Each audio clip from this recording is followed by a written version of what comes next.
মই মা ঘৰৰ পৰা আহোঁগৈ। পাপাই মাতিছে ভাত খোৱাকে। মাংস অকণমান আনিছে বোলে। তোৰ বাপেৰে ইয়াত মাংস খাব নোৱাৰিব বুলি ভাবিছে নে কি? আপুনি যে নিজৰ জীয়েকজনী আহিলে মাংস আনি খুৱাই তাত মাংস খাব বুলি খুৱাই নে কি? তই চব কথাতে মোৰ ছোৱালীজনী নেটানিবি। তই একচু যাব নোৱাৰ মাৰ ঘৰলৈ।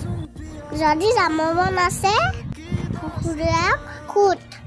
হয় নেকি মা? এতিয়া মই সকলোৰে পাৰ্মিশ্যন ল'ব লাগিব। আজিৰ পৰা ক'ৰবালৈ গ'লে তাহো সুধিবলৈ নাই। অহাৰ পিছতহে গম পাব। মাহটোত 20 মান যায় হ'বলা মাকৰ ঘৰলৈ। কি বোলে নেজানো নাই। মই গাঁৱতে 20 বাৰ যাওঁ। দেখিবলৈ ভাল। আপোনাৰ ছোৱালী যে ইমান দূৰত গৈও সপ্তাহটোত দুবাৰকৈ আহে।